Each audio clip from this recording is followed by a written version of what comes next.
おはようございます。身の程配信、お騒がせ YouTuber、無責任 YouTuber の UFO チャンネルの UFO です。2024年、令和6年1月の12日、金曜日です。エナはちょっと、曇って雨か雪が降りそうな感じの大変寒い朝です。昨日が新月だったみたいで、夜、バイトへ行った時は星が本当に綺麗で、その分寒かった。マイナス5度だったかな。大変寒かったです。今も寒いですが。この身の程配信も、お正月明けに三が日をちょっと過ぎたところでやったんですけど、それから1週間ばかり以上経ちました。やはり、元旦早々のからの、天災というんですか、大災害、地震の、能登地震のこととか、え事故とか、飛行機事故とか、国難と言えるような事件があって、なかなかここでいい加減なことも言えないっていう気もありまして、本当に言いたいことがあるまで言わない方がいいなっていうことで、おとなしく、おとなしくというか、YouTube ではおとなしくしていました。でですね、何をしてたかというと、大体まあ、いつものように、バイトしたり、から、紙仕事ですね。昨日は名分協会の月並み祭だったりとか、そのことをして、あと料理ですね。料理にハマって、最近は割とこう、手際よくできるようになって、品数も、なんとか2品か3品ぐらい作れるようになって、それにハマっておりますが、お正月に娘たちが帰ってきた時に、この YouTube もそうですし、Amazon プライムでも、パソコンのやつとか、スマホの、動画、映像をテレビで見れるように、なんかセットしなんかそういうのがあるんですね。アダプターみたいなのが。それを買って設置しててくれたので、自分のこの YouTube の配信も、身の程配信も、初めてテレビ画像で見て、なんか、なんか面白かったです。それはどうでもいいんですけど、私、料理、今とても一生懸命やって一生懸命。絵や小説の方はなかなか進まないんですけど、料理はもう毎日のことですので、え面白いですし、食べる楽しみもありますので、やってますが、食ドラですね、美味しい給食とか、昨日何食べたとか、もう一個、天狗の台所とか、思い出すと、私、若い頃、今、もう映画も監督でもあるけど、三谷幸喜さんが、王様のレストランってやつを、番組を、フジテレビのドラマでしたけど、あれ、本放送っていうんですか、リアルタイムでは見てなくて、評判だけ聞いてたんだけど、再放送何回もやったんですね、あれ。それを見てハマって、20話ぐらいのやつでしたけど、面白かったですね。あれにハマって、で、上の長女、次女と一緒にちっちゃい時に見てて、三女が生まれる頃だったんです。3回目ぐらいの、再放送で、それで子供たちと一緒に見てて、三女の名前を、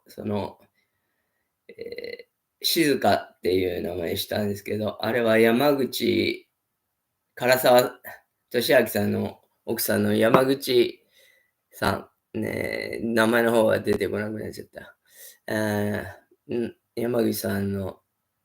えやっておられた役ですけど、料理人のね、え女性シェフの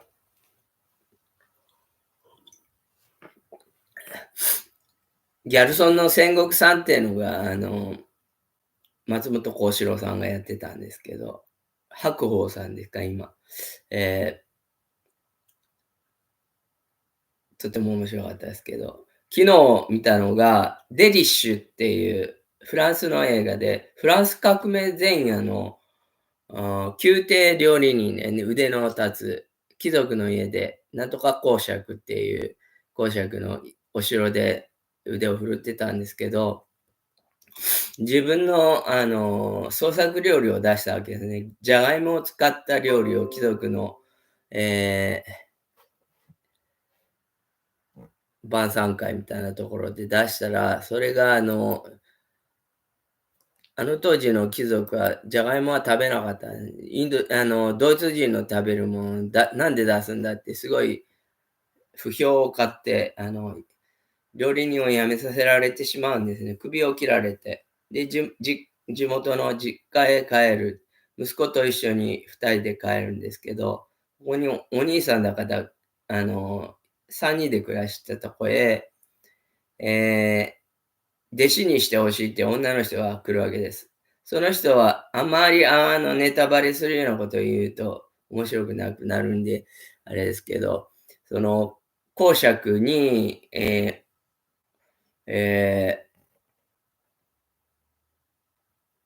陰謀っていうのかな、追い落とされて、王様のすごい、家臣で、すごい忠実な、信頼の厚い家臣だったんですけど、なんか、追い落とされて、自殺させられてしまうんですね。で、その奥さんだったんですけど、それは隠してて最初、娼婦だっていうような感じで、で、宮廷料理人の方ももう失意で、もう料理はやめたって言ってたんだけど、その人があんまり一生懸命熱心に頼むんで、それをやって、そういう中で、だんだんまた、情熱が蘇ってくるんですけど、紆余曲折あって、最後に宮廷料理じゃなくて、一般の、その頃はレストランみたいなのなかったんですけど、その流れを作るような、みんな、貴族だけでなしに、農民も百姓、町民も、みんな誰でも来ていいような、そういうテーブルで、食事を楽しめるような人生を謳歌できるようなっていう場所を、その腕で、評判を取って、最後はその公爵を、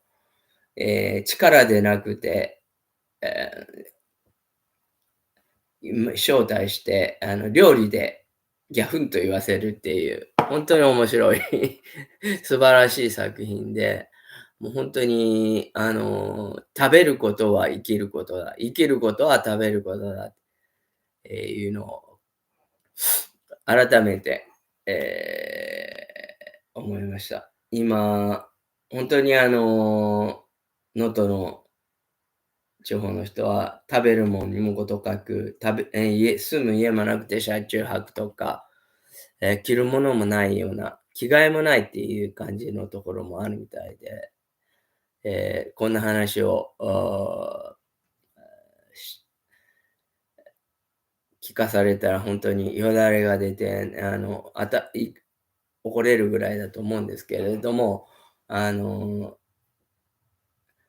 そういう人も、笑顔にするような料理を、作る。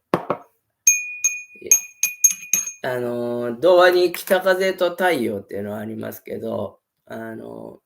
やっぱり人の心を動かすのは太陽の方だし、時代の流れを変えるのも、太陽だと思いますね。お日様の力ってすごいです。で、そのデリシュの、公爵をギャフンと言わせた1週間か10日ぐらい後にバスティーユの監獄が陥落したっていう最後テロップ出てましたけど、実話を元にした映画なのかもしれませんね。そういう風に時代の、転換を料理で、料理の方から描いた映画でしたけど、今ちょうど自民党がいろいろ、安倍派のことから、派閥とか、今までわからなかったことが全部明るみに出て、それでも、高をくくって、自民党はまだ、政治刷新委員会とかいうのに、安倍派の人がいたりとか、エッフェル塔の女の人がいたりとか、なんだかかんだか、国民を馬鹿にしてるんじゃないかっていう声も多いようなメンバーが揃ってて、舐められていると思いますね。でも、分かってないんじゃないかなっていう気もします。世の中を変えるのは、そういうことではないような、気がします。私もこういうとこでいいことばっかり言ってるようですけど、陰ではここで話せないようなこともしてますので、大きいことは言えないんですけど、その中でもやっぱり神様に手を引かれてるなっていうのはすごく感じるようになりまして、あまり深みに行かないようにこっち引き戻されたりとかですね。やるべきことをやれるようにはなってきてるので、本当に日々の中で神様に、導かれているのをすごく感じるんですけど、そういう、ドラマ見たり映画見たり、小説読んだり、いろんな人と、この正月には、1回目の収容会の時の、同期の方から突然で新潟の人でしたけど、40年以上ぶりに、約半世紀ぶりに、声を懐かしがって電話をくださったりとか、いろんな方と久しぶりの電話したり、そういうところも、やっぱりなんか動いているのをすごく感じます。地域の仲間ともすごい連帯感で、強くなってまして、私がその料理の、えー作ったものを写メして、Facebook なんかに投稿すると、それを、えいいいい時はいいねって言ってすごく褒めてくれるんで、えですね。自分できるのはそういう、やっぱり太陽とか、月日のね、天然自然の動きの中で人を、喜ばせる、笑顔にさせる力が、世の中、人の心を動かし、世の中の流れを変えていくんではないかなっていうことを、思っております。今本当に厳しい、これでもかっていうぐらい試練を日本人は強いられて、どこまで忍耐力があるのか試されているような気もしますけれど、そういう中でやはり、仲間、連帯ですね。言葉にならない連帯感の中で、毎日毎日をこう乗り切っていけるんではないか。それが、被災された人たちにも、何らかんらの、支援になるんではないかということを思います。そういうわけで今日はデリッシュのお話をしました。Amazon プライム会員の方はぜひタダで見えます。無料で見えますので、ご覧になってください。Have a nice day, goodbye. UFO チャンネルでした。失礼します。いってらっしゃい。